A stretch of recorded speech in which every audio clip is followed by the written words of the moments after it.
¡Ey, tú! ¿Quién? ¿Yo? Sí, tú. Tú eres... Yo soy Sofía.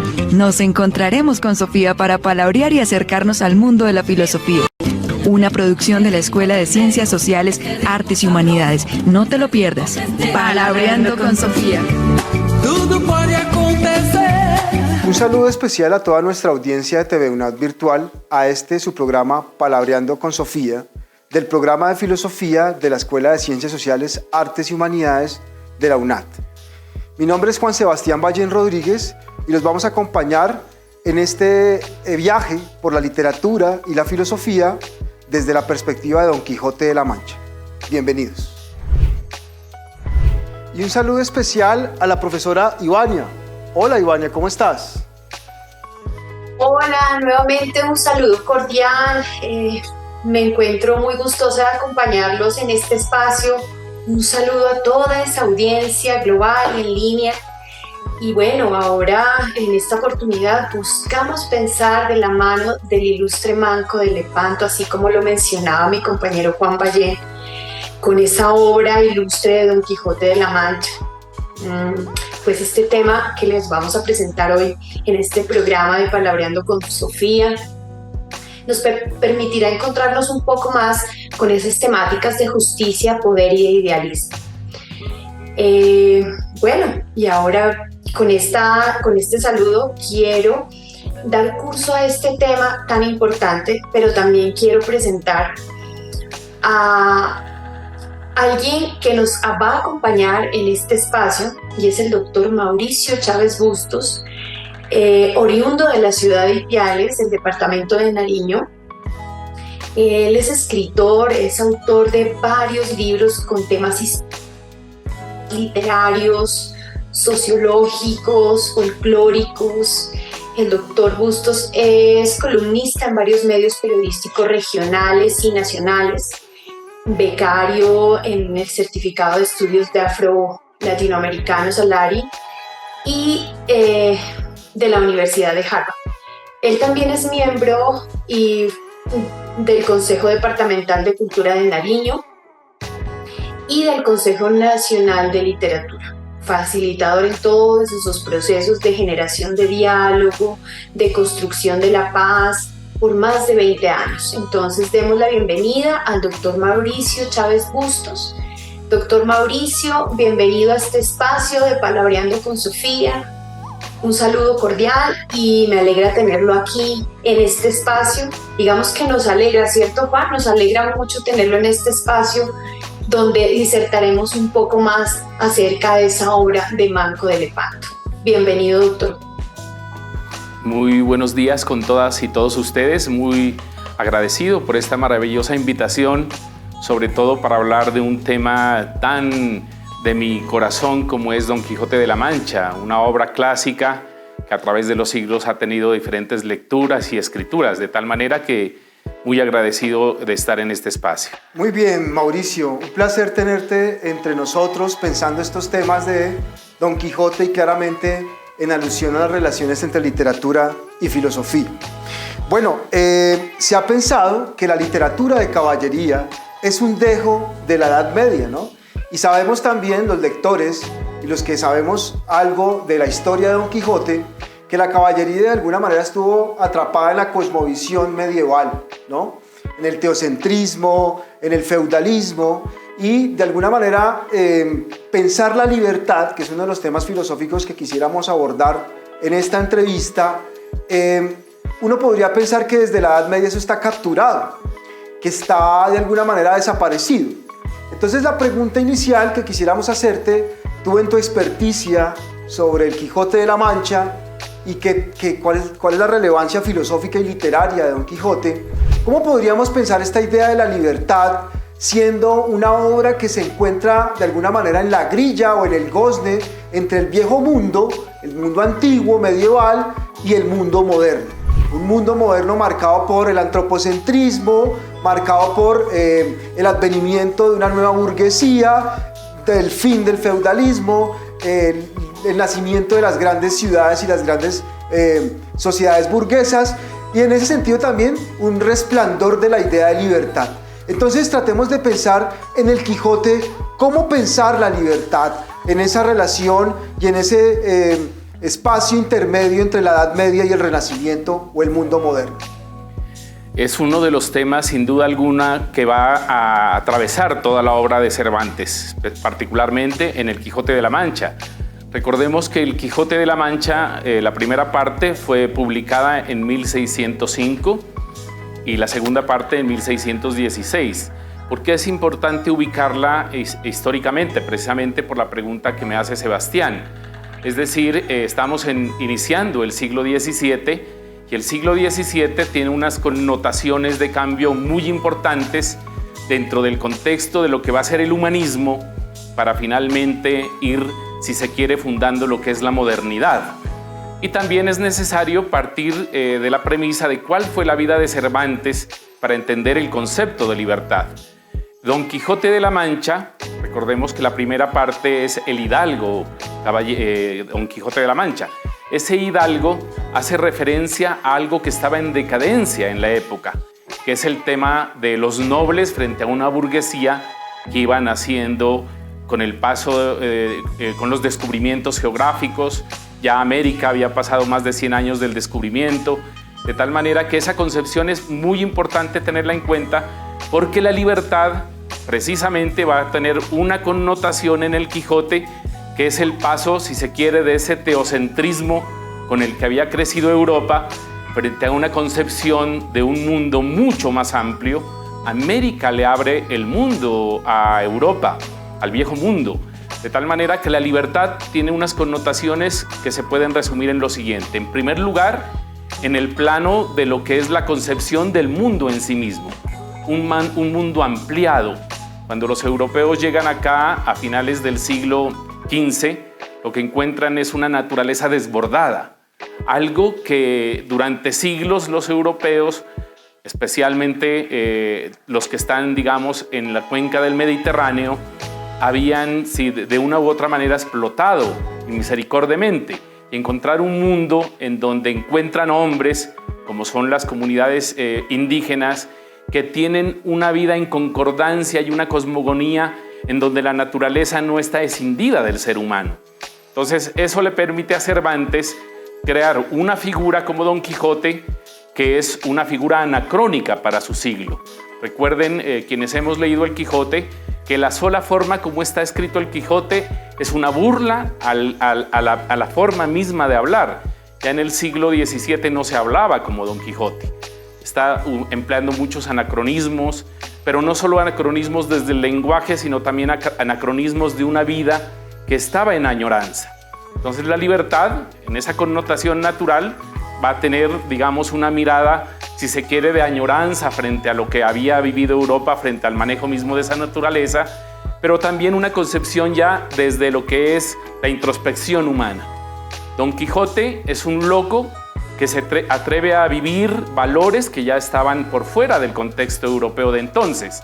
Y la libertad es uno de los temas cruciales. Cervantes va a partir de su propia experiencia. Recordemos que Cervantes escribe su obra, para la época ya era muy mayor, tenía más de 50 años y había sido un fracasado el propio Cervantes. Fue militar fracasado, fue un aventurero fracasado, económicamente había fracasado en todas sus empresas, de tal manera que en esa introspección humana lo que hace Cervantes en la figura del Quijote es dar la posibilidad de que la libertad se viva desde una introspección. La libertad es también la posibilidad de encontrarse con el mundo tratando de vivir valores que eran anacrónicos. ¿Por qué Don Quijote marcha de su vivienda?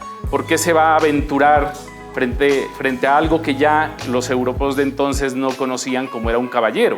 Obviamente estaba en la literatura, pero Cervantes lo que hace es poner una figura del siglo XVII a vivir valores del siglo XV o XIV, y la libertad está enmarcada en ese ser que, disfrazado de la locura, va a buscar precisamente revalorar esos valores anacrónicos.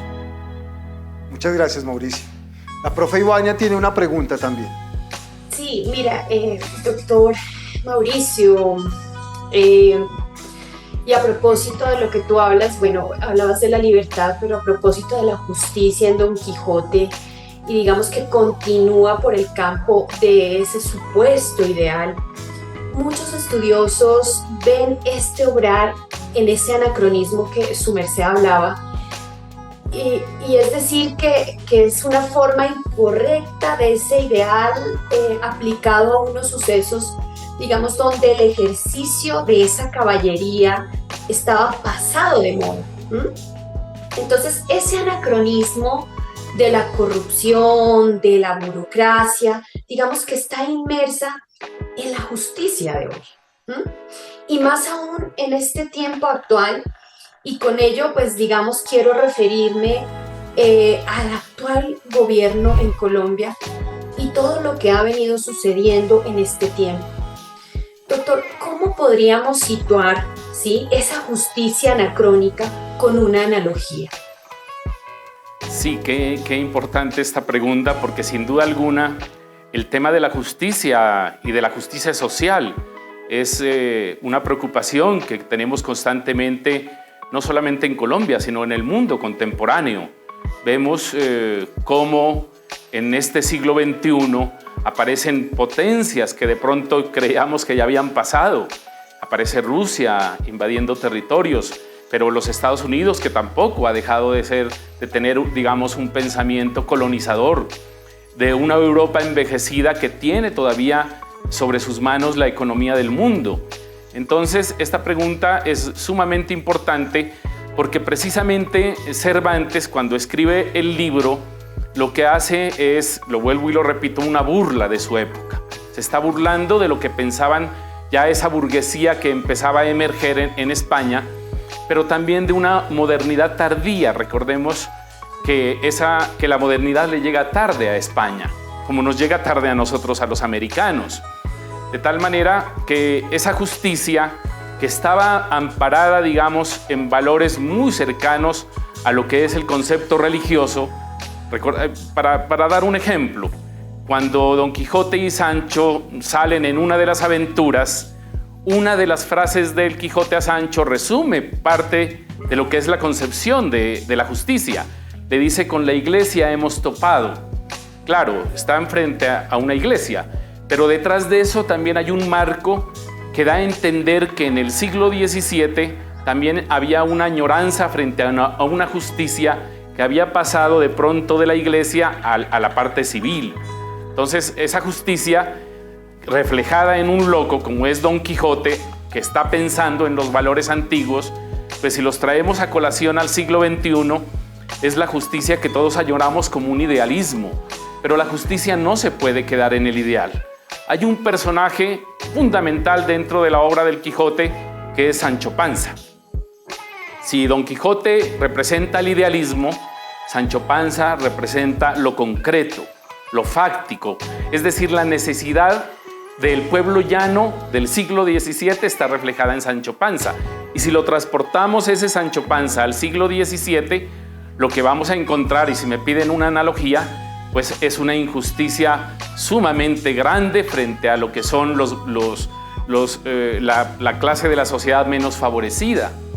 Vemos en este país, y lo aterrizamos a este país, vemos cómo nuestros líderes sociales son asesinados diariamente, cómo son desconocidos los acuerdos de paz, cómo desde el Estado lo que se pacta se desconoce. Claro, entonces ahí hay una injusticia, pero también hay un anacronismo que no podemos dejarlo de lado. La justicia implica que haya por lo menos el reparto justo de la riqueza de una nación, que haya trabajo, que haya educación, que, claro, las diferencias sociales siempre han existido y van a existir, pero lo que se busca es que haya una equidad. Entonces, si me piden que haga analogías, pues aparecen Quijotes en todos los tiempos, y yo creo que nuestros líderes sociales siguen siendo Quijotes que van cabalgando en un rucio seco, flaco, sediento, hambriento, pidiendo justicia para ellos mismos, para su familia, para su comunidad. Si hablamos de Quijotes, pues cómo no recordar aquellos célebres personajes colombianos que nos hicieron pensar que la justicia no es una utopía, sino que tiene que ser una realidad. Cabe mencionar a Camilo Torres, ¿no? Camilo Torres, cuando desde la Universidad Nacional hace una labor que obviamente es religiosa por su profesión, pero también es una labor que la hace con la comunidad, con los obreros, con los estudiantes.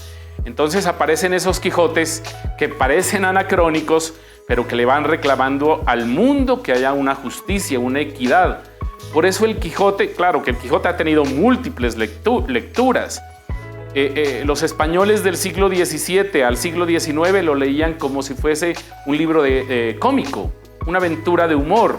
Fueron los ingleses en el siglo XIX los que vieron en el Quijote una lectura mucho más sociológica y más psicológica, si se quiere. Empiezan a entender que ese Sancho y que ese Quijote representan y siguen representando a las personas de los diferentes siglos. De tal manera que la justicia está atravesada también en el Quijote y es la búsqueda de que esas utopías se vuelvan una realidad, ¿no? Muchas gracias, Ivania. Muchas gracias, Mauricio, por esa respuesta. Bien,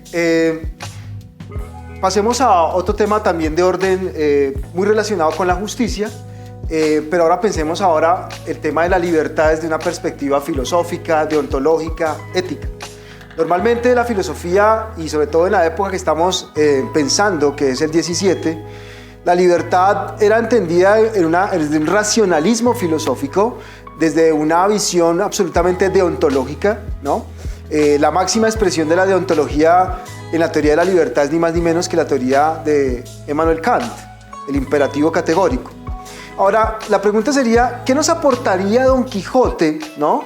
En ese raudal de humor, de realismo, frente a esa idea de la libertad que en la época y en esa lectura filosófica muy racionalista pudo haber de alguna manera perdido la idea de esa libertad aterrizada, materializada en una época, en unas circunstancias históricas? Entonces la pregunta, Mauricio, sería, ¿por qué no pensamos cuáles serían los aportes que haría el Quijote de la Mancha desde su ámbito de la ficción literaria, la creación y la imaginación frente al concepto de libertad, en contraste a esa idea muy filosófica y muy deontológica de la libertad como deber ser? Sí, claro, el tema de la libertad está enmarcada sin duda alguna en los personajes del Quijote, pero también en la vida de Cervantes. Los estudiosos, ustedes saben que el Quijote es quizá uno de los libros más leídos y que más análisis han tenido. Entonces, a medida que pasan los siglos, el Quijote le va diciendo algo al tiempo que se lee. Sebastián lo ha dicho perfectamente, el tema de cómo esa libertad que es puramente deontológica, cómo aterrizarla al plano de la concreción. Claro, Cervantes no tenía por qué ser un filósofo, no tenía por qué ser un teórico de estas concepciones. Lo hace desde la ficción, desde la literatura, pero también desde su propia experiencia. Hay que recordar que Cervantes estuvo preso en Argel. Ustedes saben que el Imperio Otomano quería extenderse hacia la Europa occidental y él se va a luchar a favor de esa Europa y va allá a combatir en una batalla que según Cervantes era pues la más gloriosa de la que los siglos hablarían, que es la batalla de Lepanto.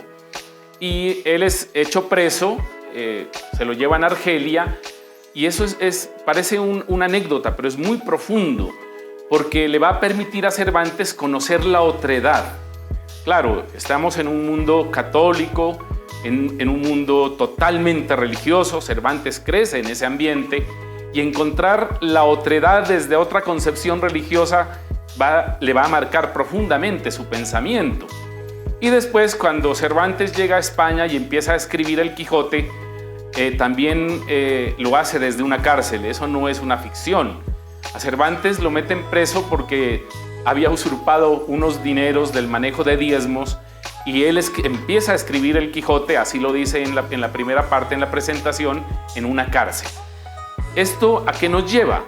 A que esa ficción tiene unos visos de realidad muy profundos y es el tema de la libertad. La libertad no solamente como una concepción filosófica, si se quiere, alejada de la realidad, sino una añoranza también partiendo de la base de la experiencia propia de Cervantes, que la va a poner en boca del Quijote. Ese Quijote, hay una escena que a mí me evoca mucho cuando me hablan la libertad, y es cuando al Quijote se lo llevan a su morada, a su casa, encerrado en una cárcel.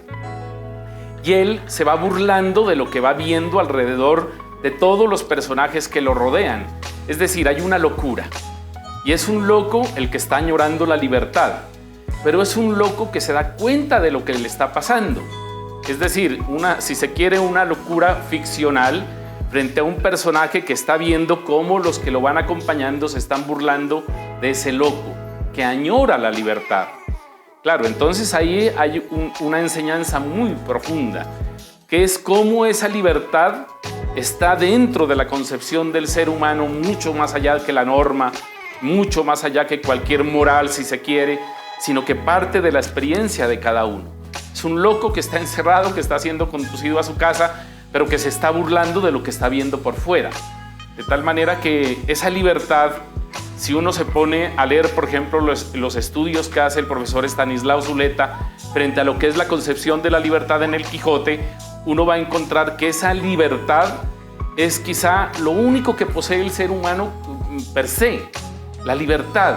Puede estar preso, así lo dice el profesor Estanislao Zuleta. El Quijote está preso, está siendo conducido y está siendo humillado, pero hay algo que lo salva de su propia locura, que es tener la convicción de que es libre, de que ha hecho lo que ha querido, de que se ha burlado de la iglesia, que se ha burlado de los nobles, que se burla de sí mismo, de tal manera que esa concepción de la libertad, que va a tener diferentes lecturas a medida que pasan las lecturas del Quijote, tiene una génesis, un asidero en la obra misma, que es la percepción que se tiene de la libertad de uno mismo, enmarcada en la concreción de lo que uno tiene de lo que es el ser mismo.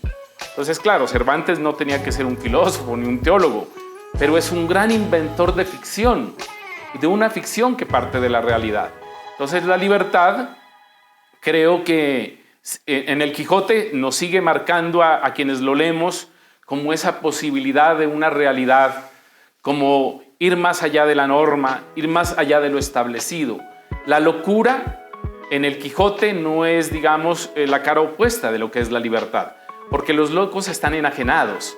Acá Cervantes, en ese loco que se disfraza de loco, porque realmente no es un loco, lo que hace es ponernos la posibilidad de que la libertad siga siendo una concepción humana, que no podemos perderla por ni dineros, ni gobiernos, ni riquezas, sino que es uno de los valores quizá más ricos que tiene el ser humano. Muchas gracias, Mauricio. Ivania, ¿tienes una pregunta?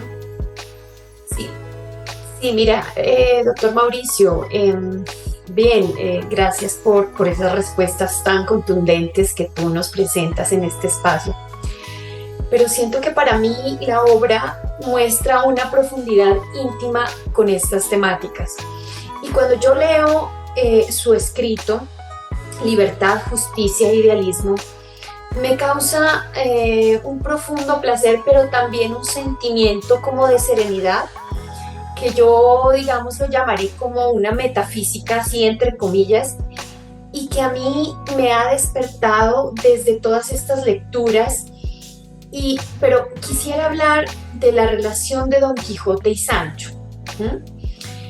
Digamos que Cervantes nos dejó ese legado, ¿sí? Nos dejó ese legado inmortal de esa pareja inseparable. Sino, yo quisiera preguntarle desde sus puntos de vista, desde sus lecturas, desde sus perspectivas y de todas esas hermenéuticas que usted ha realizado, ¿de qué manera podemos describir esta relación de amistad entre esos dos personajes tan importantes? ¿A qué nos lleva? Gracias, sí. Quizá los estudios más profundos que existen sobre este libro son en esa relación, encontrar la relación entre Don Quijote y Sancho. Quizá los estudios más, digamos, íntimos al respecto los hizo el propio Freud.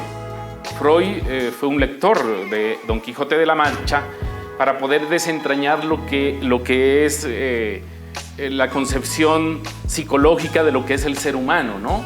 De entenderse a uno mismo, lo que es el yo, lo que es el otro. Freud se mete en esas honduras, pero también muchos otros estudiosos, entre esos también Borges. Borges es quizá el que va a encontrar uno de los temas más lindos y que a mí más me apasionan, que es cómo ese Quijote termina por volverse un Sancho y cómo Sancho termina por volverse un Quijote.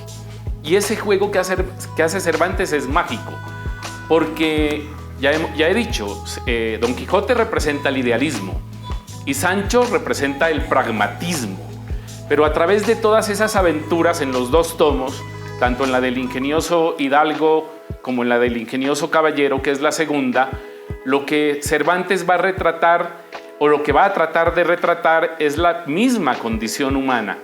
Cómo dentro de nosotros existen contrariedades, existen diferentes posiciones frente al mundo, frente a las preguntas que me han hecho. ¿Qué es la libertad para Sancho y qué es para Quijote?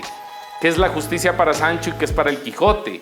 Por ejemplo, cuando Sancho es gobernador de la ínsula Barataria, que es una burla de los duques cuando lo nombran gobernador, lo hacen con el fin de burlarse de Sancho Panza. Claro, pertenece al pueblo llano, es un ignorante que solo está pensando en comer, en vivir bien, aunque la pasa muy mal realmente. Pero cuando se va a gobernar a la ínsula Barataria, los mismos duques quedan asombrados porque lo hace con una sabiduría maravillosa. Es decir, ¿a qué acude Sancho Panza? No acude a los libros de justicia, no acude a la teología, sino que acude al sentido común. ¿Y qué era el sentido común? Pues tratar de ser lo más justo con los casos que le llevan. Se vuelve un Salomón, si se quiere, ¿no? Entonces se vuelve equitativo, se vuelve justo. Pero ese Quijote, que empieza siendo muy idealista, sobre todo en el primer tomo, finalmente, ustedes saben que termina siendo cuerdo. Y cuando se vuelve cuerdo, pide perdón a todos quienes lo acompañaron por haberles hecho padecer esas aventuras, ¿no? Y claro, entonces lo primero que le dice a su sobrina es: llámeme al cura porque me quiero confesar. Quiero pedir perdón por lo que yo hice con ustedes. Entonces fíjense que hay una trastocación de los valores de Sancho y el Quijote. Lo que Cervantes logra en ese libro es precisamente retratar al ser humano en todas las condiciones que nos acompañan. Somos idealistas, pero también tenemos que trabajar y buscar un sustento. Añoramos la libertad y la justicia, pero podemos ser injustos con quienes nos rodean o con nosotros mismos. Entonces, de tal manera que hay ahí un retrato fundamental de lo que es la humanidad. Y ya en el tema de la amistad, es una pareja que va a ser inseparable. Cuando Don Quijote sale en la primera aventura, sale solo y se regresa precisamente porque Cervantes quiere decirle a los lectores que esas utopías y que ese idealismo no se pueden volver realidad si no hay un polo a tierra. Y claro, cuando lo devuelve y sale a la segunda aventura, ya no sale solo, sale con Sancho Panza. Y ahí se va a concatenar una serie de diálogos, una serie de ficciones que están dentro de la misma obra, que nos dan a entender que el ser humano no es un ser gregario, que es un ser que el ser humano necesita del otro para poder vivir. Y claro, entonces esas figuras que han sido analizadas desde diferentes tópicos nos van a estar permanentemente cuestionando a los lectores, ¿no? ¿Qué soy yo, un Quijote o soy un Sancho? O también puedo ser un cura o un bachiller Sazón Carrasco, o puedo ser una Dulcinea. Entonces fíjese que la mirada del libro, del universo que compone el libro, está atravesado por la mirada de esos dos personajes que al final terminan por trastocarse. Y al final recuerden que Don Quijote quiere morir en paz, Sancho Panza va y lo visita y le dice: no se muera mi señor Don Quijote, vámonos a vivir al campo como pastores, porque usted me lo había prometido. Entonces fíjese que Don Quijote muere cuerdo y Sancho queda en una locura. Entonces es bien importante el tema de esa vina de personajes. Muchas gracias, Mauricio, muchas gracias, Ivania, por esa interesante pregunta. Y pensando un poco aquí en el ámbito de las pasiones humanas, quisiéramos indagar, aprovechando tu presencia y tus conocimientos sobre el Quijote, ¿cómo podríamos entender el deseo humano, ¿no? ya que tú hablaste de la relación Sancho Panza y Don Quijote. Y bueno, la pregunta va un poco porque mientras que el deseo de Don Quijote está atrapado por un amor que es Dulcinea del Toboso, ¿cierto? Podríamos decir que es un deseo distante, digamos, no es inmediato. Y Sancho tiene otra forma de desear, ¿no? Un poco más material, ¿no? Por ejemplo, este deseo de ser el duque de una ínsula, ¿no? Lo hace pensar que el deseo es una cuestión más material. En esa ambivalencia de los deseos, ¿cómo podríamos pensar una filosofía moral y una psicología humana? Claro, aquí es bien importante frente al deseo entender lo que es el idealismo y lo que es lo práctico. Efectivamente, el Quijote, el deseo del Quijote no propiamente es Dulcinea, no, el deseo del Quijote es ser un caballero. Y claro, en un mundo anacrónico ser un caballero es muy difícil. Ustedes saben que a los caballeros, así lo dicen los libros, y además existieron realmente, para poder armarse caballero tenía que haber un príncipe, un rey que lo nombre caballero, tenía que hacer una velación de las armas, tenía que demostrar que tenía unos valores, ¿no? Que se iba a sacrificar su propia vida en servicio de los más menesterosos. ¿Y cómo lo hace Don Quijote? Claro, Cervantes siempre se está burlando, es una burla constante. A Don Quijote lo nombran caballero dos venteras, que parecía que eran prostitutas, y el que le pone la espada es un ventero, que vive de la necesidad de los demás. Entonces fíjense, ahí hay una burla. Ya ese deseo, como la pregunta que hace Sebastián, ese deseo de Don Quijote está transido por el otro, ¿no? Claro, no es él se cree que ha sido caballero, armado caballero y que va a vivenciar unos valores que son anacrónicos, y así parte a todas las aventuras Don Quijote. Pero en el fondo la raíz está, si se quiere, está desvirtuada. No es un caballero. Entonces todo lo que va a hacer él, los deseos, están transidos por la mirada de los otros. Y eso es bien complejo porque es el idealismo. Entonces claro, si yo quiero ser un caballero y cuando uno lee y dice Cervantes se está burlando de cómo lo arman caballero, ese deseo queda, digamos, pasado por la mirada de ese otro, que es una burla. Entonces el deseo de Don Quijote siempre va a ser el ideal.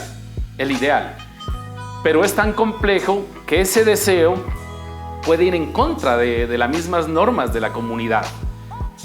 Uno de los pasajes clásicos del Quijote es cuando él libera a unos presos que están siendo conducidos a una cárcel porque son muy peligrosos, y Don Quijote los libera creyendo que está haciendo algo bueno, pero en el fondo no está haciendo algo bueno, está liberando a alguien que ha asesinado, que ha matado, que ha robado. Entonces fíjese cómo queda el ideal ahí. ¿Cuál es el deseo de Don Quijote? La mera libertad, pero no es la mera libertad porque está desconociendo otras cosas como la justicia. De tal manera que ahí ese deseo de Don Quijote siempre va a estar transido por la mirada del otro en el texto. Y en cuanto a Sancho Panza, claro, los deseos de él son salir a aventuras, no por la aventura misma, sino por lo que puede conseguir dentro de la aventura, ¿no? El Quijote, para convencerlo que salga con él, lo que le dice es que va a haber riquezas, que va a haber dinero, que va a haber comida, que van a vivir muy bien, que los escuderos de los caballeros siempre vivieron muy honrosamente y que además van a pasar a la historia y que así se los va a recordar. Entonces fíjese que ese deseo también del Sancho, cuando sale y uno se da cuenta cuáles son las aventuras, el deseo no es tal. Siempre está pasando hambre, siempre está pasando necesidades, es golpeado, es manteado, es ultrajado, sobre todo cuando los condes lo nombran, ¿no? Es la burla más grande que existe. Entonces fíjese que el deseo ahí es bien complejo, porque Cervantes tal vez no fue la pretensión de él hablar del deseo, pero ya las lecturas que hacemos es que ese deseo siempre va a estar detrás la mirada del otro y la lectura del otro. Entonces, claro, el idealismo y lo práctico, o como quieran llamarlo ustedes, pues siempre en la obra va a estar mediado por el otro. Y recordemos que el libro es una fantasía que retrata a la humanidad, desde luego, pero no deja de ser una fantasía. De tal manera que en las diferentes lecturas que vamos teniendo, ese deseo, está la locura, está la facticidad de Sancho, pero Cervantes sin duda alguna lo que quiere es hacer un reflejo de la sociedad de su época, también frente a lo que está deseando España en el siglo XVII. Recuerden que ya España no era la próspera del siglo XVI después de haber invadido América, sino que estaban muy pobres, estaban en guerra con los demás países. Todo el oro y la riqueza que les llegó de América les sirvió para pagar a la banca alemana, para pagar deudas, y se van empobreciendo. Entonces, ¿cuál es el deseo del español del siglo XVII? Pues volver de pronto a esa riqueza, volver a la gloria que tuvo el imperio español, ¿no? Y el deseo va a estar ahí constante también, permanentemente, pero se cierra ese deseo, y Cervantes es un mago, un escritor pues maravilloso, lo cierra matando al Quijote. Quijote no queda vivo, muere, y muere en sus deseos, y muere en sus aspiraciones y sus desvelos. Muchas gracias, Mauricio.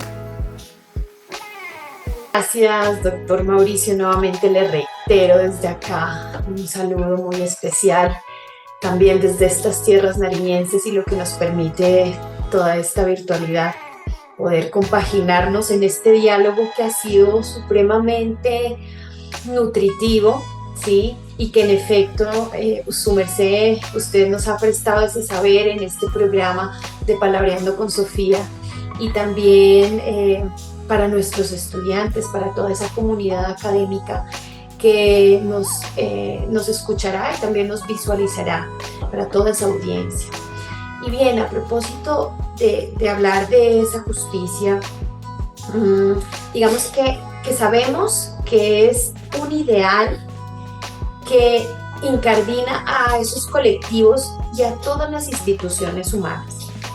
Sin embargo, en Don Quijote y en la vida del propio Cervantes, quien fue, usted lo mencionaba, que fue preso en 2 ocasiones, tanto en España como en Argelia, sabemos que las experiencias de la justicia pueden ir, digamos, más allá de lo dicho en las leyes y las instituciones.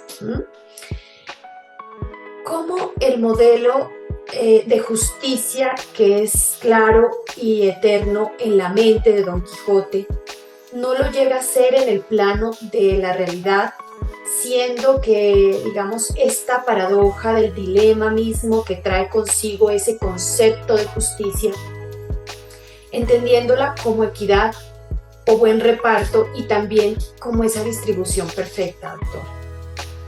Claro, el tema de la justicia parte del ideal, ¿no? Del ideal de ese personaje que es Don Quijote. Pero yo creo que Cervantes ahí siempre está haciendo unos juegos bien importantes. Y los juegos que él hace es precisamente frente al cambio que está teniendo Europa en el siglo XVII.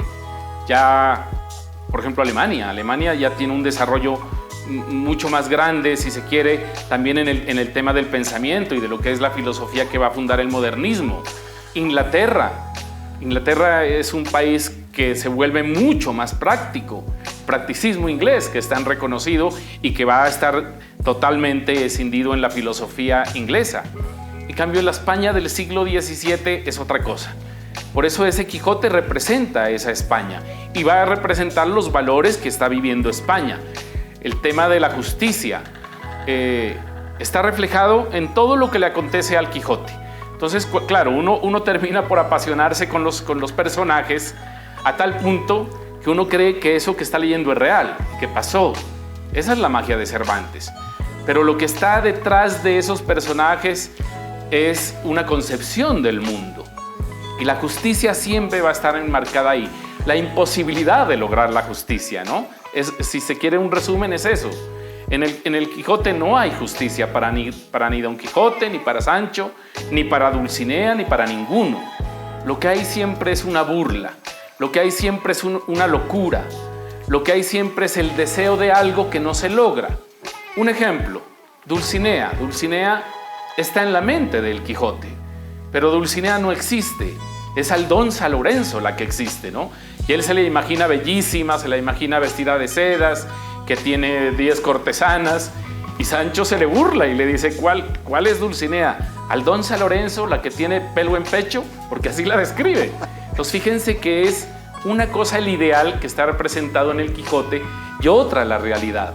Entonces ese Quijote también es injusto con Dulcinea, porque cuando la va a ver y se va a encontrar dice, no, ella no es así, lo que pasa es que está encantada y mis ojos la ven así fea y como una porqueriza porque estoy encantado.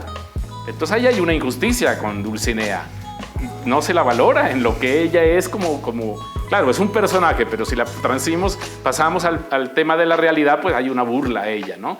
Y así es permanentemente con todos los personajes. Y la justicia no pasa de ser un ideal. No hay justicia en el Quijote. Hay la añoranza y claro, ahí está Cervantes, su vida misma. Recordemos que Cervantes sirvió como soldado, sirvió a su patria como un funcionario y nunca se le pagó bien. Él quiso venir a América. Se encontró una carta en donde él solicita venir acá a México, a Lima o a Bogotá. Disculpen, a Cartagena. Y lo que hacen las cortes es negarle. Siempre le están negando lo que él solicita. De tal manera que, claro, escribe el Libro Viejo porque quiere hacer, cobrar su propia venganza frente a lo que le había pasado. Y el tema del Quijote y la justicia es un reflejo de las injusticias que padecemos los seres humanos, ¿no? Una cosa es la ley como una norma ideal, si se quiere, y otra es el tema de lo práctico. No hay que ir muy lejos, hay que ver noticias diariamente para encontrar cómo la injusticia opera más que la justicia en un país como Colombia, ¿no? Por ejemplo. Muy bien. Agradecemos profundamente a la profesora Ivania Lucía Caicedo, que nos ha acompañado desde la ciudad de Pasto. Agradecemos también muy profundamente a Mauricio Chávez Bustos por esta magnífica entrevista de uno de los clásicos de la literatura universal, Don Quijote de la Mancha, explorando todas sus implicaciones filosóficas y literarias, históricas, sociológicas, psicológicas también. Entonces ha sido un encuentro muy fructífero para nosotros. Agradecemos la compañía de ustedes en este espacio del programa de filosofía y hasta una nueva emisión, una nueva entrega. Muchas gracias.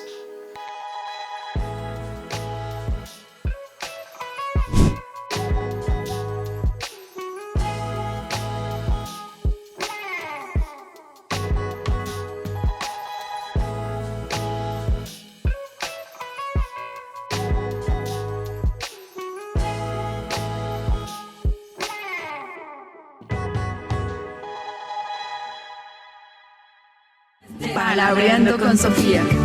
Tudo